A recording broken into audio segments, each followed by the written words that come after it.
Paula Gouret, valeurs et traditions de l'invité. Bonjour, merci beaucoup. Avant de commencer ma chronique, j'aimerais savoir, sur la majorité des photos qu'on a vues de notre invité, il a toujours une coiffe sur la tête. Qu'est-ce que ça représente pour vous? On dit chez nous qu'on ne voit pas facilement la tête d'un roi. Ah.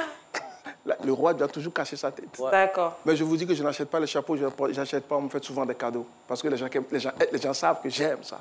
Ah, d'accord. OK.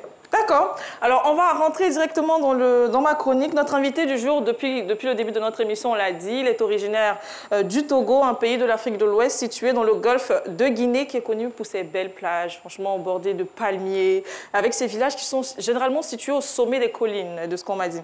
La population du Togo est estimée à une dizaine de millions d'habitants qu'on peut regrouper en 5 grands groupes. Il y a les Adjaïwe, les Kabietem, les Paragourma, les Akoso Akebu et les Ana Ife. Notre king sur le plateau est originaire du groupe Adjaïwe, mais plus précisément du peuple Mina. Est-ce que c'est cela? C'est exactement ça. Ah, d'accord. Les Mina sont donc une population vivant dans le sud du Togo et du Bénin. L'ethnie tire son nom de la ville d'Elmina, qui est au Ghana, duquel le peuple a dû émigrer pour venir au Togo. Ils ont créé la ville d'Anéo. Ils sont très généralement confondus au groupe Ewe, de ce qu'on m'a dit. C'est ça. Alors, le nom Mina veut dire mine en portugais, parce que cela fait référence aux mines d'or qu'il y a dans votre région. Apparemment, vous êtes très riche en or.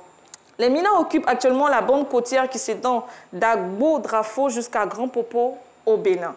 Les plats typiques de la région, je pense qu'on les connaît, la koumé, la blo, nous on appelle ça ici à bolo. Il y a la démé, mais notre invité, lui, est féru d'akoumé, qui est un plat constitué de délicieuses boulettes de farine de maïs avec la sauce à démé. Mais si vous n'avez pas ça, vous pouvez lui donner le djenkoumé avec du poulet. Mais qui vous dit tout ça? Eh bien, il sera tout aussi ravi. Les Mina sont un peuple très, très attaché à leur tradition et ça se ressent dans leur tenue vestimentaire, dans leur culture, dans leurs croyances. Vous n'avez qu'à regarder notre invité et même dans sa musique, cela se retransmet. C'est un peuple qui a développé de solides contacts avec l'Occident, mais qui est quand même resté ancré dans leur tradition. Donc ne soyez pas surpris d'avoir en face de vous quelqu'un qui est très attaché à ses cultures et à ses origines. Et ça, je pense que c'est à applaudir. Je termine rapidement pour dire que les Mina sont un peuple très chaleureux, très accueillant et les femmes Mina sont très prisées au Togo selon les petites recherches que j'ai sues parce qu'elles sont très désirées, très sensuelles, très douces apparemment. Elles savent très bien cuisiner, donc attention, si vous vous trouvez en face d'une rivale qui est Mina, laissez tomber. C'est tout pour moi, on se retrouve la semaine prochaine. Voilà, c'est tout pour moi. Bravo! Merci. Bravo!